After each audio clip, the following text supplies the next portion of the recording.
sur le site de Marsal une nouvelle exposition. C'était quelque chose, une volonté importante de ce Conseil général? Le Conseil général, effectivement, consacre une grande importance à faire découvrir aux personnes qui habitent la ruralité la plus profonde possible. Insiste pour que ces personnes-là puissent avoir une offre de culture intéressante. Et voilà pourquoi ici, dans ce musée départemental du sel, avec des spécialistes très compétents comme le conservateur Gabriel Dys et son adjoint Laurent Turner, nous avons organisé effectivement une exposition sur un artiste mosellan, un artiste de la région de Thionville, Joël Lec, une exposition qu'il serait bon qu'un maximum de Mosellans et de Lorrains puissent voir tant elle est intéressante. Et donc cela leur permettra en même temps d'ailleurs de découvrir le site de Marsal et pourquoi pas le domaine de l'Indre, d'autres sites départementaux intéressants au niveau de l'environnement ou du patrimoine. Et pour en revenir à Marsal, effectivement, il y a cette exposition. Elle a lieu dans des bâtiments également, propriété du Conseil général. Ce qui fait que nous avons là un double objectif qui est atteint. D'une part, offrir de la culture aux éventuels visiteurs et également une sauvegarde du patrimoine local. Le Saulnois est finalement relativement riche puisque à quelques pas d'ici, il y a le musée de Vic-sur-Seille également. Alors le Saulnois est richement doté, c'est sûr, en musée, puisque nous avons le musée ici départemental du sel, le musée départemental Georges de la Tour à Vic-sur-Seille, le musée d'art contemporain, la synagogue à Delme, ce qui fait qu'effectivement, pour ce Saulnois, l'offre est très très intéressante. Et je pense là qu'il faut rendre hommage au précédent président du Conseil général, M. Philippe Leroy, qui était également à une certaine époque maire de Vic-sur-Seille et qui a initié l'ensemble de ces musées, qui a fait que effectivement ces territoires possèdent là une offre plus qu'intéressante. Et pour les écoles, c'est vraiment quelque chose de formidable. On voyait ce matin tout un groupe d'écoles qui venaient là et ça permet justement à ces enfants de découvrir un petit peu ce qu'est l'art contemporain. Là, vous vous adressez à l'ancien instituteur, donc il est évident que l'intérêt est fort important de pouvoir offrir dès leur plus jeune âge aux jeunes Mosellans et aux jeunes Mosellanes l'attrait de la culture. Et c'est sûr qu'ici, on voit passer de très nombreux groupes scolaires qui viennent découvrir effectivement tout ce qui est culture à Marsal. Ce droit à la culture, c'est quelque chose d'important pour le Conseil général? Alors c'est très important pour le Conseil général puisque la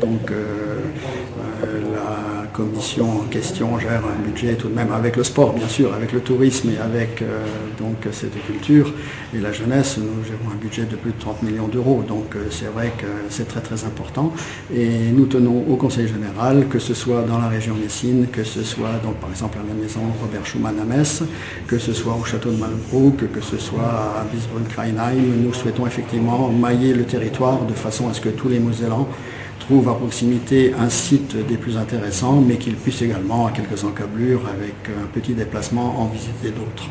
Alors cette culture, on nous dit, c'est quelque chose qui coûte cher, on va peut-être réduire les budgets. Quel est votre avis là-dessus? Bien, écoutez, il est évident qu'on peut, dans certains cas, considérer que la culture a un coût, mais vous avez entendu tout à l'heure Gabriel Dys et Laurent Turner nous dire que au Conseil général, nous sommes capables d'organiser nous-mêmes en interne ce genre d'exposition. Donc nous ne faisons pas appel à des opérateurs extérieurs, ce qui fait qu'à ce niveau-là, l'exposition est offerte, on va dire, à un prix, rapport qualité-prix, qui est plus qu'intéressant. Et je pense qu'il faut que nous continuions à offrir à l'ensemble de nos habitants une offre des plus diversifiées. Alors bien sûr, nous sommes dans des périodes de contraintes budgétaires, il va falloir faire des arbitrages, c'est évident, mais la volonté du Conseil général sera de continuer à soutenir ces œuvres, à soutenir ces expositions, à soutenir le développement de ces sites de façon à ce que tous les Mosellans et les Lorrains et les gens venant de bien plus loin puissent découvrir à travers ces sites également notre belle région. Alors les gens ne vous connaissent pas forcément, vous êtes conseiller général, dans le Saulnois, on ne vous connaît pas forcément à Metz. Alors est-ce que en quelques mots vous pouvez vous présenter un petit peu et puis dire qui vous êtes? Bien oui, André Perrin, j'étais instituteur à Fribourg, non pas en Suisse ou en Allemagne, mais à Fribourg en Moselle, dans la région de Sarrebourg, mais très proche de Dieuze et du Saulnois. Donc il est vrai que je suis devenu conseiller général en 2003 sur le canton de Richicourt-le-Château, canton à l'époque qui avait connu donc la dramatique fermeture de Bataille.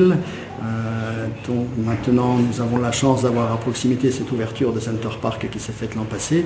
Et là aussi je pense que nos sites ici culturels peuvent peut-être bénéficier à ces touristes également qui, lors de leur retour en Belgique, en Hollande ou en Allemagne, peuvent s'arrêter soit à Marsal, soit à Vic-sur-Seine. Donc en tant que conseiller général, j'ai été réélu en 2008 et donc depuis l'élection de notre nouveau président Patrick Weithan, je suis chargé de présider cette 5e commission. Pourquoi ce choix? C'est le président qui vous a demandé ou c'est vous qui avez dit je préfère plutôt tel ou type de mission? Écoutez, le président comme moi-même avons un passé sportif. Dans cette commission-là, nous avons donc affaires culturelles, tourisme, sport et jeunesse. L'instituteur que je suis forcément été sensibilisé à la jeunesse, également à la culture. Le grand voyageur que je suis également donc au tourisme et par conséquent, il était tout à fait naturel que je propose au nouveau président d'occuper cette fonction.